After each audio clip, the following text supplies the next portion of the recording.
Welcome to the Guardrail Podcast, where I don't know anything about anything, but God is definitely doing something, and we're here to talk about it. I'm Rachel. And I'm Fa. Episode 5. Episode 5, folks. You should have been subscribed by now. Oh my God. You Yes. should have liked it. Should have liked. You need to share with your friends. Like, share, hit the notification bell. ring that bell. Give us a good review on iTunes. Yes. It really helps the podcast out. It helps it. I don't know how, but that's what people say. So, you know. It's true. For our imaginary platform that we have, we are going to share that piece of knowledge with you. We need to keep this on the hush-hush from our kids because they would probably go crazy. What do you mean? If they knew that we're famous on YouTube now? or something. That we're celebrities now. Yeah. They will want to be on the podcast too. For sure. Yep. They're always pretending now where they're like, hey guys, I'm just out here playing with my scooter. Like they're pretending that they're YouTubers because that's what they watch now. Yeah. So I don't know what that means developmentally, but that's what they're doing. Yeah. Well, if it makes them be more creative, that's not a bad thing. You know what I mean? No. But it's just a wide, it's a window into the world we live in now where that's the kind of play that kids do. I didn't do that when I was little. I played house and just like, I want to be the mom, you be the dad. When I was little, I wanted to be a teenage mutant turtle. Yeah, and see, this is what I'm scared about. So that we all know how you turned out. Yeah, but now they want to be YouTubers, and I want to be a ninja or something. Yeah. So it's not the worst thing. I guess they always do that. Yeah. I feel like people in the 50s when like TVs were in everyone's home were the same thing. They're like, oh my God, they're going to rot their brains out. Yeah. What's going to happen to them? They're going to watch TV all day and, all the same stuff. Yeah. But, who knows if it is making everybody crazy. It could be. But it could be. Whatever. Not our kids, though. Our kids are good. Our kids are perfect. Episode 5. What is the title of this episode? I don't know. Do we title our episodes? This is called Disney World. Disney World. I have to put a title on it. So. Do you? Well, I will. Okay. I don't know how this goes. I show up. Well, you do most of the work. I do none of the editing or anything. Yeah. I don't do anything with the computer. I screwed up the last podcast, so we're going to have to redo it. Mm-hmm. It's okay. You won't know anything. It's fine. Yeah. It's all good. And then we learn. Okay, good. Let's go through Let's talk about it. My favorite vision. Let's talk about it. Is this your favorite or was last? I don't know. They're all my favorite. Now that I think about it, because the prayer dog thing is amazing. Yeah. I thought you weren't allowed to say it, but you are because they know about it now. Yeah. But anyway, the Disney World thing is wild. But you know what? I do appreciate when you're like excited about what I'm showing. Yeah. I crave that reaction from you. Like I need that. Wow, that's crazy. I'm not. You're an expressive person. You're not, to say the least. But everything you say, I do take it in. Sometimes I feel like I'm talking to the wall. I know. And that I know. I get more of a reaction from the paint on the wall than you. So it can be a challenge. And I'm sorry. Okay. I'm trying to be better. It's okay. It's who you are. We all have our strengths. Yeah.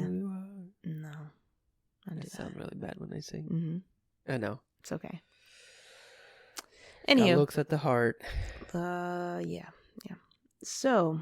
Take us to Disney World. Boom. I have to get into the right headspace. So, okay. So, I was praying. Like this all of it comes down to this. All my visions, they pop up most of the time because I am spending time with God. Although I will say this, though, sometimes I'll be driving and I'll see stuff and I'll be like, where did that come from? Yeah. And I investigate. But most of the time, it's when I'm spending time with God. And so that's what I was doing. And all right, so this is exactly what happened. Now I'm like, it's coming back to me. I told somebody, I was on the phone with somebody, and I was telling him about the dog vision, about the prayer dog.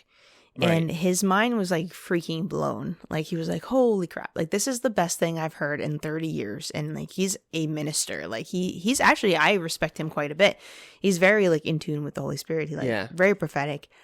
God shows him stuff and he's like, this is the most exciting thing I've heard in 30 years. And he was like, he's like totally reactive to it. And I was like, wow, I'm used to Faz very stoic. Like, wow, that's really good.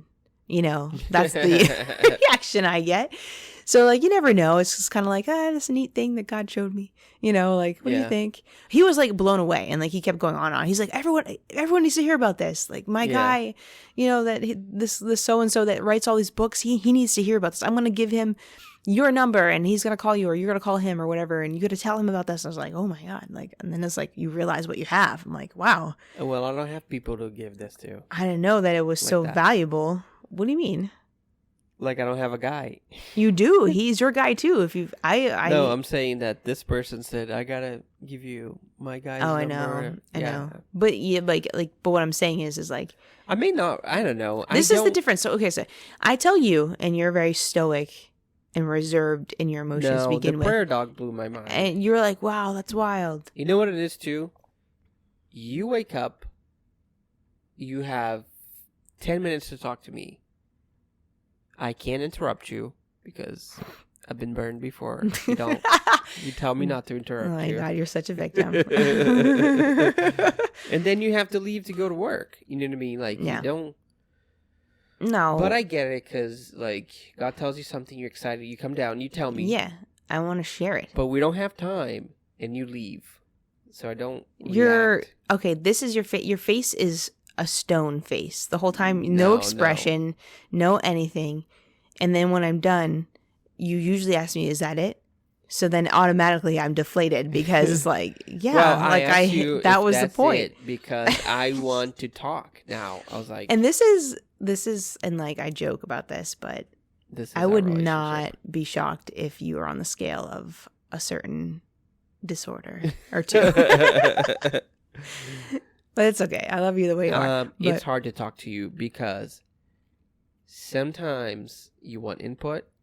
Sometimes you want silence. Yeah, I'm a human being. I don't know how to judge those things. I don't know when you want. That's why I think you might be on a scale or two of some kind of disorder. But anyway, it's fine. But this is the thing. Like, you have to understand that's when you talk to another human being, there are fluctuations in the conversations and certain expectations of responses.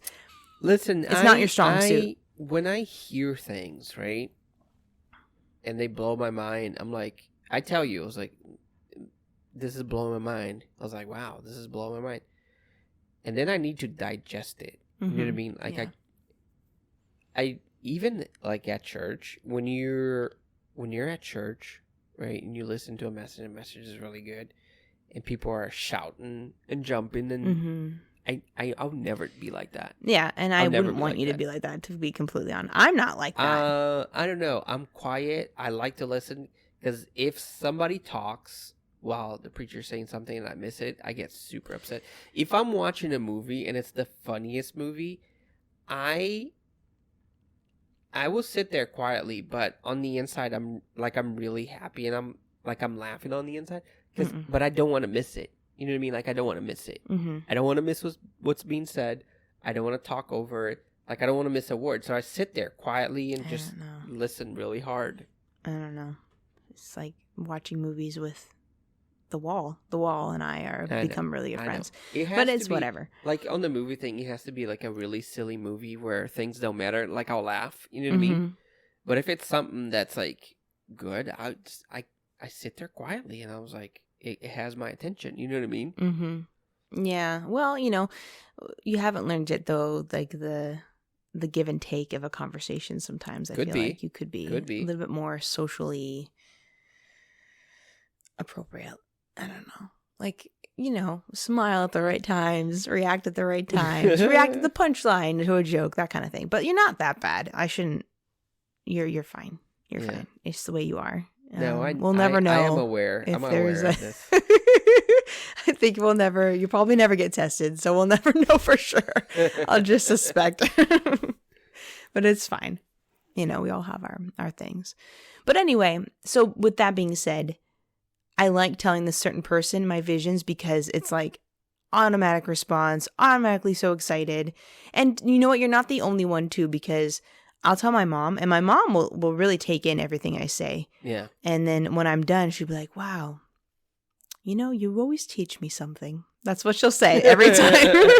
So like every time you talk to me, you always teach me something. But that will be my reaction from her too. It's not like, you know, so this person I talk to is usually like more expressive and excitable than the two other people I tell, which is you and my mom and my dad. Yeah. And also my dad's the same thing. I don't know. Maybe it's the German thing. I am. Honestly, it could German, be that. Yeah. Like, you know, I come from Germans. They're all kind of Germans down there. So maybe it's the stoic, reserved vibe. What? You remind me of like the dog when he hears like a loud noise, like fireworks, you know, like too much loud.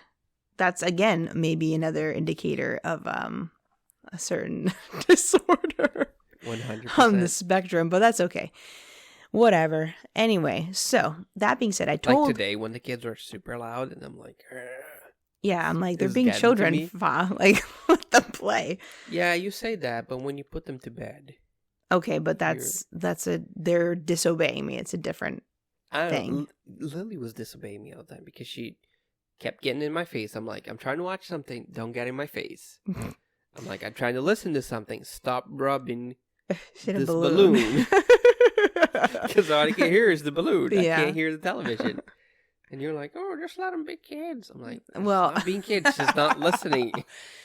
No, I didn't say that, but I was like, I might have said something like that when she was like dancing. Like she was having fun. I was like, why don't you just let them enjoy their night? We're trying to watch a movie. It's just crankiness, but that's okay. I do it too, though. You're right. You did it too. Okay, Yeah. but it's always like, it's geared around bedtime though, because it's like, I'm Yeah. done with you now. Like, you need to Yeah. go to bed. I can't take it anymore. And it's funny to say that our 8-year-old and our 5-year-old go to bed at 7. But if you wait until 8, they are too tired, too cranky, and everything is a whine and a cry. You know what I mean? And it's like that at 7 and any other time. But yeah. I mean, Lily doesn't really go to sleep at 7, so she's a little I don't older. care if she lays there until midnight. Yeah, I don't care. They just have to want her go be in their bed and stay out of here. Like, we need a break. Yeah. But we are loving parents. What if she's Don't get us listening right wrong. now? We do love our children.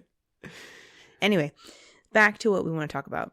So I was telling this certain person about the dog, prayer dog thing. He got really excited, like freaked out. And then I was like, whoa, wait a minute. I didn't realize how like valuable what I was saying was. Like, I didn't realize like, Yeah. he made me see like, oh, it's not just something God and I are fooling around with, you know, or just messing around, you know, showing me this. I was like, wow. And he's like, oh, people have to hear this. And I was like, oh, okay, yeah. So anyway, that whole week, that messed with me, like that whole week, because I had shared it at our meeting, and it was really good and whatever. And that whole week, I was like, oh, what if God stops telling me now? Because like now I realize how valuable the things He's showing me is. Yeah. And I was like, what if He just stops just because like He figures out that I like am not, like, I don't know. Like, what if He just does it? I don't know.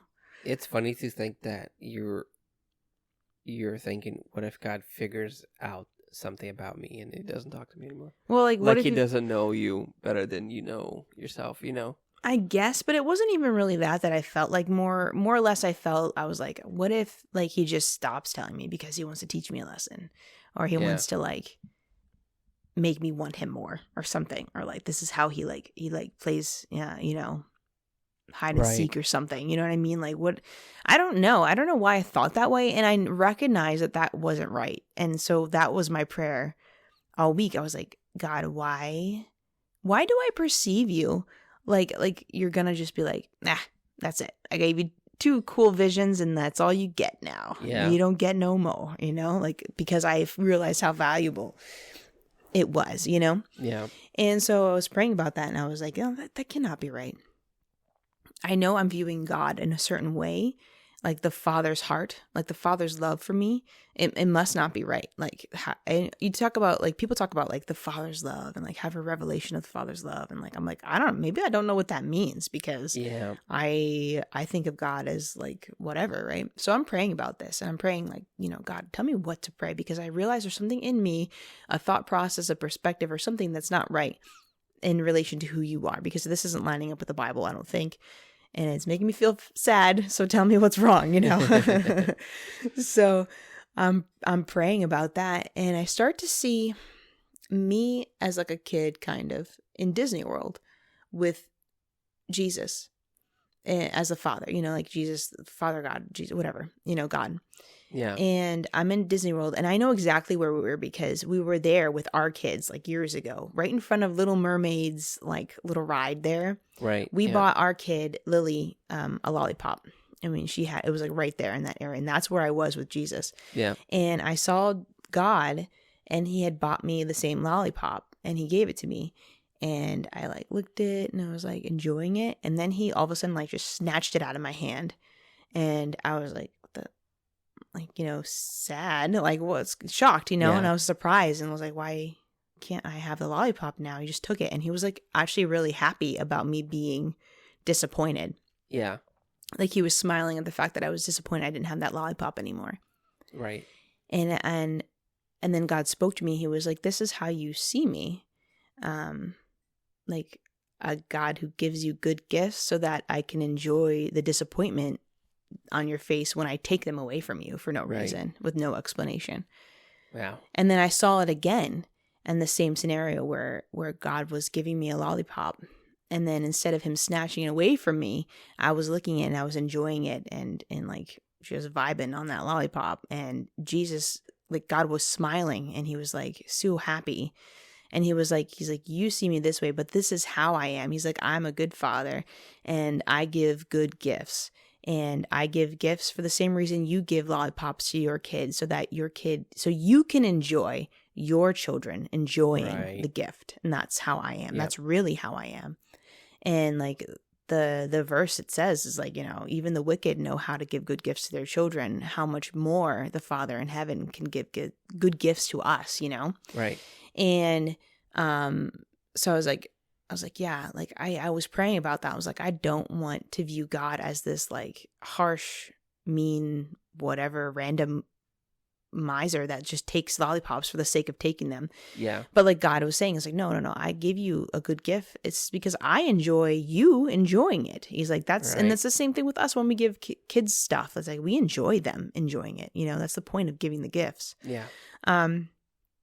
And like I saw myself drop the lollipop, and I was sad because I dropped it in the dirt. And he's like, maybe I'll take the lollipop away if it has a dirt and crap on it, because you'll go after that with the dirt on it, because you want that lollipop. Get sick. But he's like, I'll give you another one. I'll give you something better or the same or whatever, and he gave me another lollipop. And so I was like, yeah, really praying about that, because I was like, why do I see you as a mean father? Like, why do I have this perception of you that is just like clearly not who you are? Yeah. And so I was praying that. And I was like, show me the Father's heart. Like, give me a revelation of the Father's heart. Give me the revelation of the Father's love for me, because it's clear to me that I don't understand you and I don't see you the right way. And so I was praying that for a while, and like I think a day or two went by, and I kept praying about it. And I started to see myself in Disney World still. We were still in Disney World, and I don't know, like Disney World's always crowded. There's always people in Disney World, and there's always like, you got to keep a hold of your kids because you lose them quickly, in the crowd. Yeah. And there was like, everyone was going in one direction, like you usually do. You're going to the right, or you're coming from the left, and so you're just like following all these people, like moving in one direction until you go to the rides you want to go to. And I had looked away from Jesus like for a minute or whatever, and I looked up and I thought I saw him. So I started following Jesus from behind. It looked like Father God. It looked like God. And I was reminded that of this time in Sam's Club once when I was a kid. I had was with my parents, and we were shopping, and I had looked over at something. I was reading something box of Cheerios or something. Who knows? Yeah. And I look up and I didn't see my parents. So I'm looking for my parents. And from behind, I see a couple that look just like my parents. So Yeah. I start following this couple from behind. And I followed them for like a good while until like they stopped and I saw their faces. And I was like, oh my God. It's like I'm terrified. I'm like, that's not my mom and dad. Like I've been following these people who look like my parents from behind. But that's not my mom and dad. And so the Holy Spirit was showing me, he's like, you've been following someone that looks like me, looks like the Father from behind. Yeah. But it's not the Father. And so, my perception of God, I was being led by this false perception of who God is. And I was just following. So naturally my prayers are like, it's so funny because we watched Home Alone 2 last night, and the same thing happened. That's how he got lost in the airport and went on the wrong airplane. I was thinking about that. Isn't that so wild? Yeah. He was following, he like stopped for a second to look at his stupid little recorder thing and change his batteries. And as he looks up, he doesn't see his dad, but he sees a guy that's wearing the same stuff as his dad. And he starts following the guy into like the New York, terminal or whatever, instead of the Florida one. And like so wild, that's exactly what I've been doing spiritually. I've been following a false father or false perception. Everybody. Well, mostly everybody.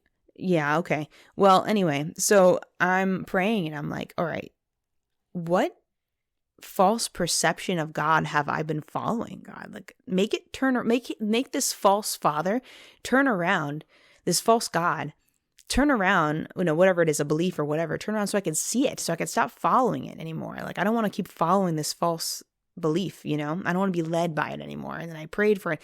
And this like took me a while, let me just say, like a couple days. And I was praying the same thing over and over again. I got nothing from it. Like I didn't see the face I was following.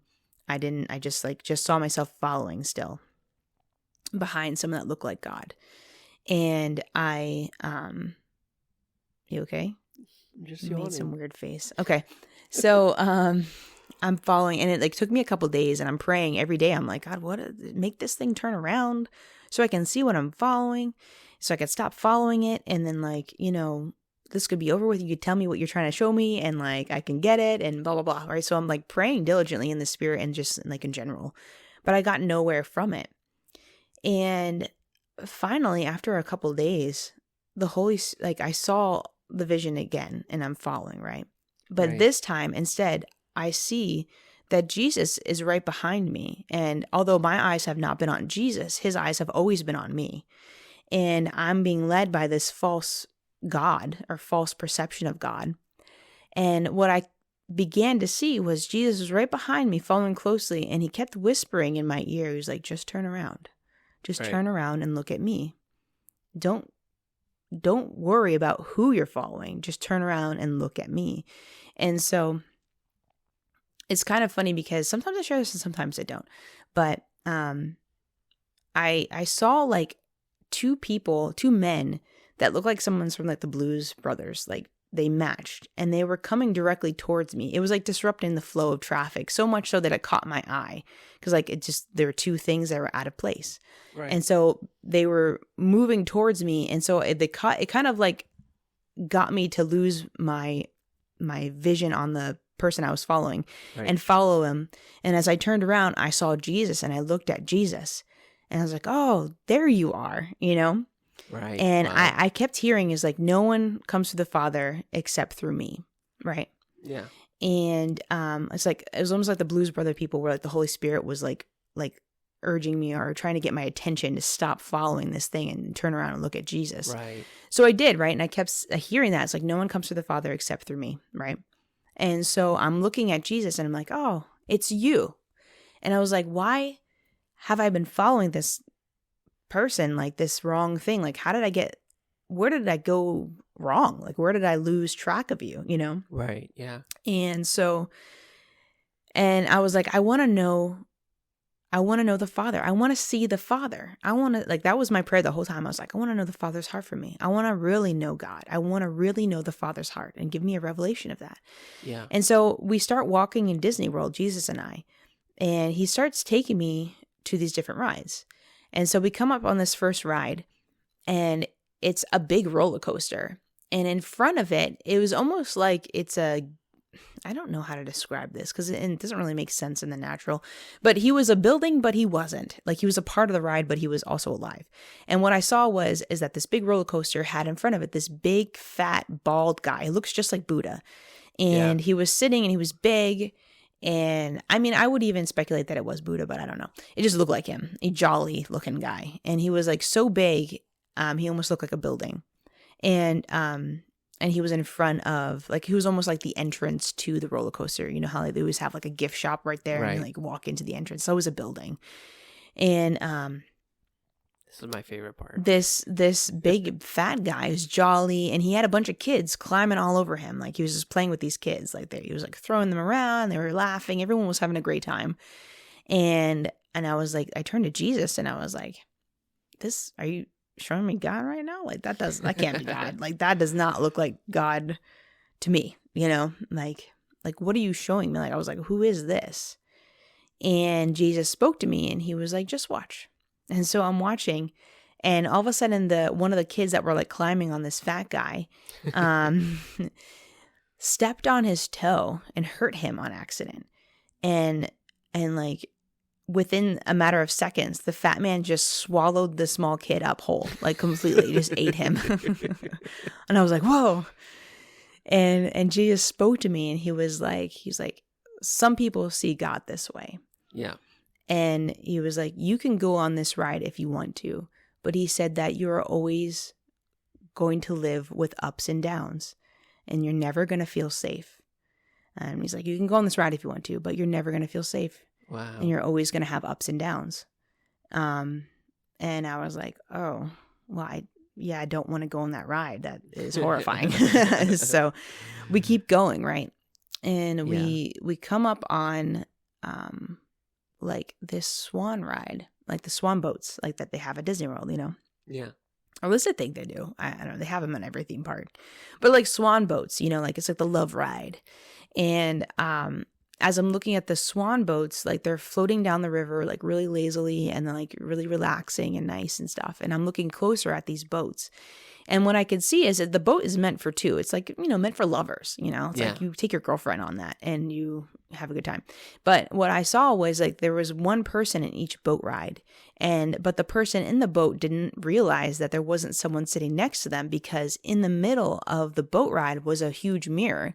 Wow. And so the person sitting in the boat thought there was someone in the boat with them, but what they were really seeing was their own reflection.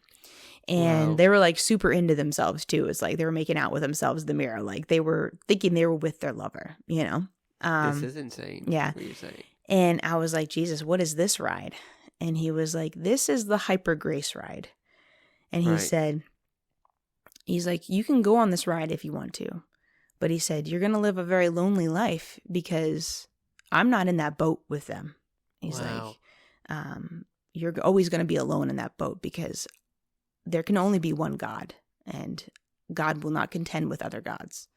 Right. Wow. And so I was like, okay, I don't want to be in that boat. No, let's keep going. So we keep going. And as we're walking, I kept seeing like a ton of roller coasters that were unfinished. Like they were building. Like there's always building projects at Disney World. Like all the time, there's always under construction. Yep. And there's just tons of, like there was like 2 roller coasters on each side, my right and my left, that were under construction and weren't fully built yet. And I was like, what are these rides? And he's like, I don't know. He's like, they're always building something. They're always building something. And so we keep going. And we come up. Makes sense at the end. I feel like people probably get what's happening here. But anyway, so as I'm walking up to the next one, it's like the Haunted Mansion. It's like the Tower of Terror. And it was just like, it just looked like a haunted mansion. And it was dark and gloomy and, you know, like an attraction. And so we're looking at this. And what I saw was that there were people carrying bricks on their back, and then they would go in and out of the factory, just like almost like mindless work. Yeah, they were just in and out, circling the building and going in and out, and like carrying bricks. Like, with it almost looked like they had no other purpose. It was just to move these bricks in and out, and a constant, like the same thing over and over again. And I was like, okay, God, what is this one? And he was like, this is the Factory of Terror. Yeah. And he said it's less of an attraction and more of just a factory. In factories, they always have to produce. And he said this factory produces by fear. And it's like this one thrives on works. It's like you always have to be working. You always have to be producing because a factory always has to have good production. Yeah. And if you don't have good production, the way that they produce is through fear. It's like you have to be producing. The motivator is fear. And he was like, you can go in this attraction if you want to. But he's like, I'll have to warn you, you're likely not to come back out.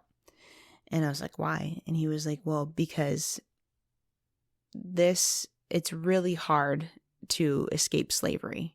And he said, this one makes slaves. And I was like, oh, well, I definitely do not want to go in the factory of terror at all. And so we keep walking. And we finally come up to where I was standing.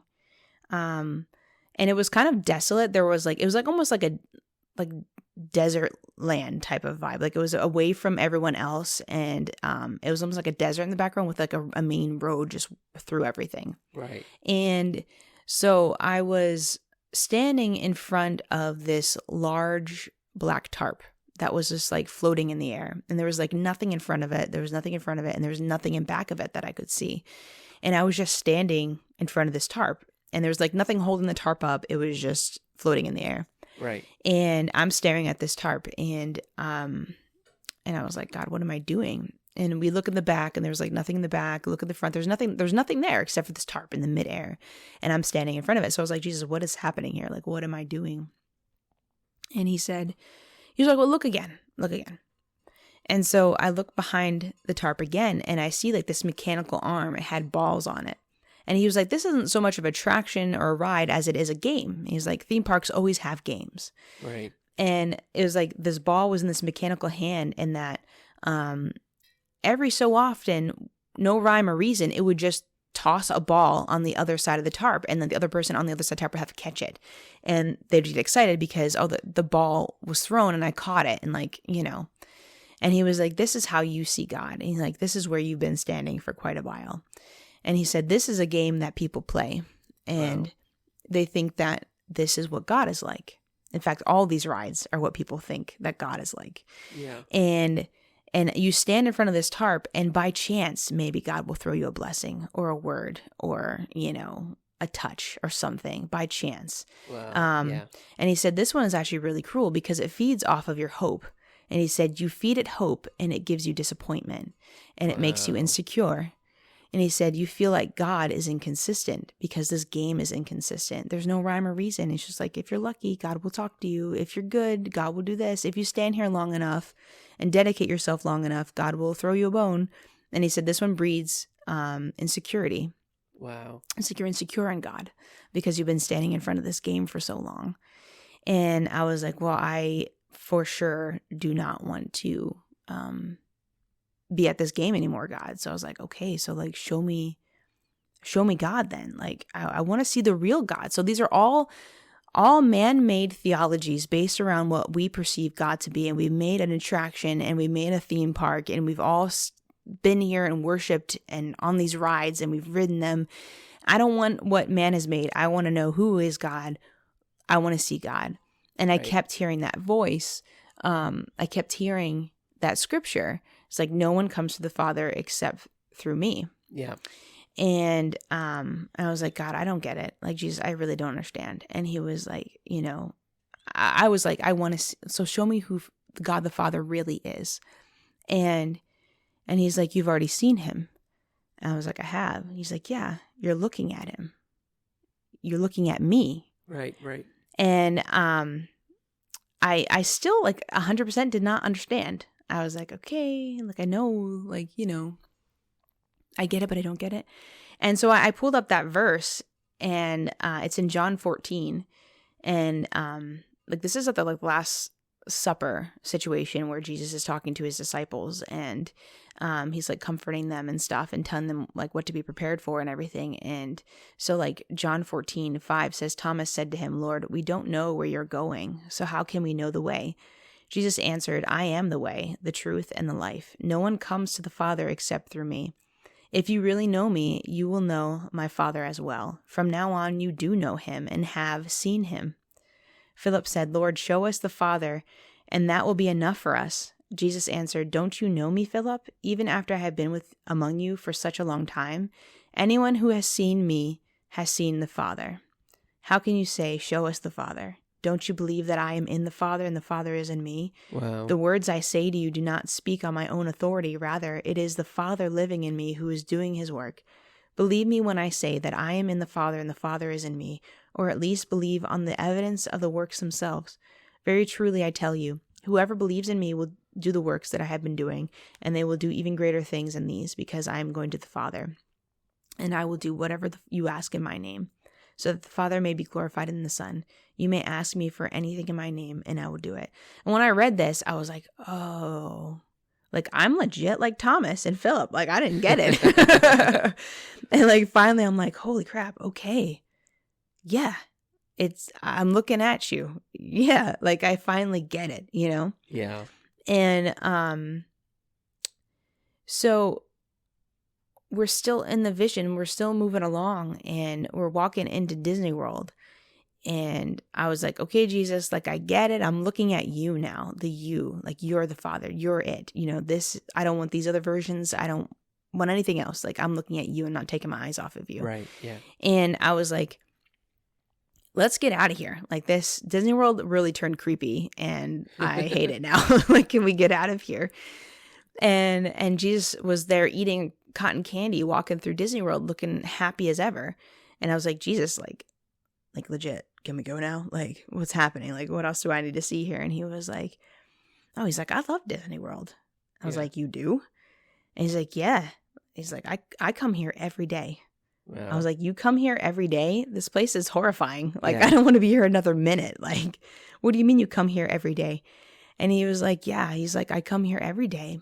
And every day I sit and I watch and I wait for someone to turn around and look at me.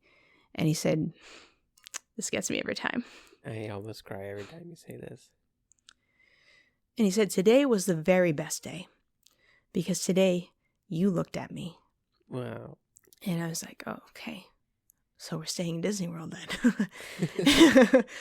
And yeah, so we kept going and we sat with each other. We sat on the guardrails at Disney World and we were eating cotton candy together and just hanging out and just being with each other. Right. And I was like, okay, like Jesus, so like these people are all following false perceptions of you and they're riding these rides that man made and these theologies that man made, and they're not looking at you and you're right here. Like what they're looking for, you're right here. Like, and they're just not seeing you. And so it's like, I got to get these people to see you. Right. Like I saw you now everyone else needs to see you. So like, I'm going to like, all right, let's do this. What do I need to do? And so I'm running around in the crowd of these people who are like, you know, following false fathers and just keeping and going and shuffling through, and it's busy. And I have like tracks in my hand and I'm like, hey, you know, it's just like the newsboys type of thing, like here, you know, like look at this right here, you know. I'm like, you're looking for this guy, he's the one right here, just go look at him, put your eyes on him. And I'm handing out tracks and I'm like trying to get people's attention. I'm like, you know, tapping on people's shoulders and they look at me and then they just keep going, totally fruitless and being ignored completely.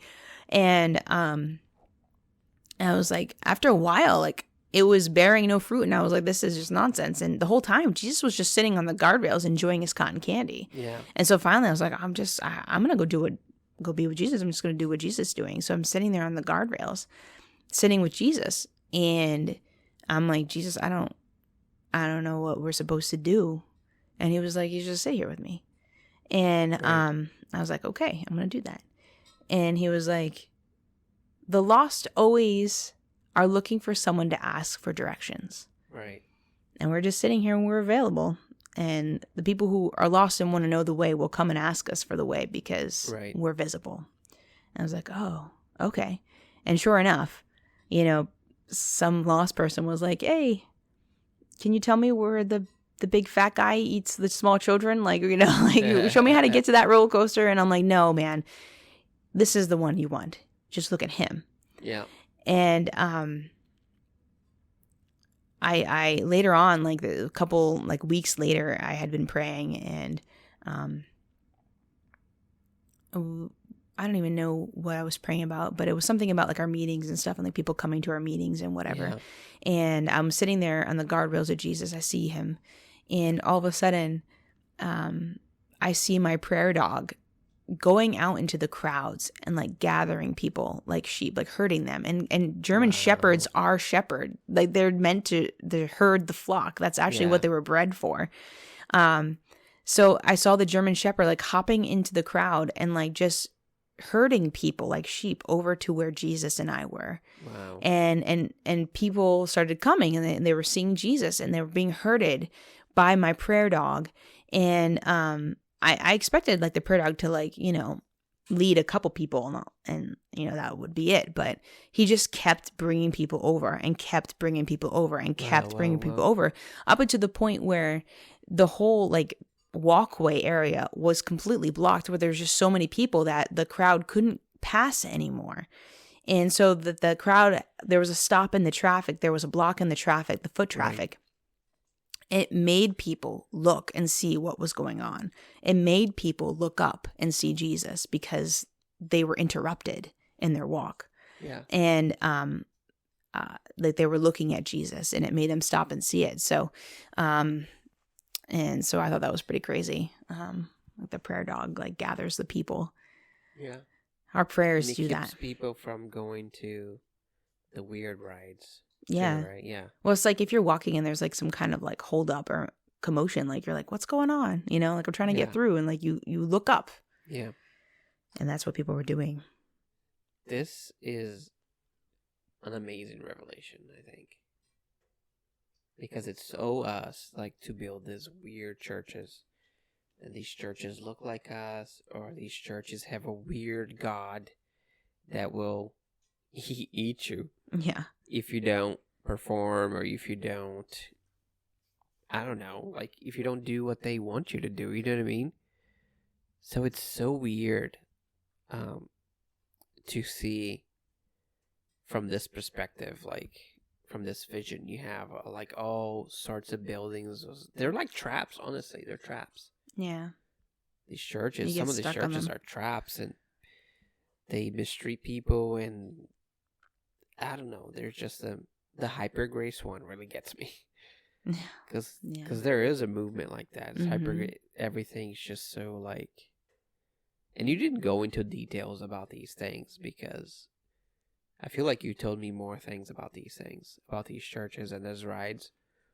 The hyper grace where everything goes, everything's cool. It's cool, man. Like, yeah, I think like I explain them later to you, like the roller coaster ride, like the ups and the downs. Like people view God as like this bipolar God that's just gonna eat them alive if they make any kind of mistake. Yeah, and so they live in fear, and they just are like, you know, fear that God's just gonna like, oh, that's it, I'm gonna smite you, you know, bring you down. Yeah, you know, and you're just all over the place. Much sense. And then you do have the hyper grace movement where you're like, it's an idol of self. That's an idol of self. And God does not contend with other idols. He just won't do it. Yeah. He's a jealous God. It's not going to happen. Like it's him or nobody, you know? Yeah. And so the whole worship of self, where you can just do whatever you want. That's how you're making an idol of self. Like the hyper grace movement is just like, hey, don't worry, you know, like, God's grace is sufficient for me, but it's abusing God's grace. Because God does require sanctification. You know, his kindness leads us to repentance. True. Yeah. But yeah, like there needs to be a take up your cross daily matter in this relationship, you know, with God. Like that's for sure. But, and then like the factory of terror. Like, amen. You better work for God. You better be a slave for God. You better be producing for God, or you're good for nothing. And the fear that you're just, you're not doing enough, or you're not effective enough, or you're not productive enough in any kind of way. I guess these are all the same things, different words. But, you know, there's a fear that drives that. And then people do that in the church. It's like, oh, I have to do this. I have to do that. We have to be producing, you know. That's not what God requires. And he's not a slave master. or Taskmaster. Yeah. Master. So that's a church that that's a theology that people subscribe to. And Yeah, it's true. And then like the thing that I was at, like, God doesn't play games with us. He doesn't toy with us. You know, it's not by Yeah. chance. It's not by, you know, I don't know, any effort of your part where you have to do a certain thing and then you wait it out. Like, that's not.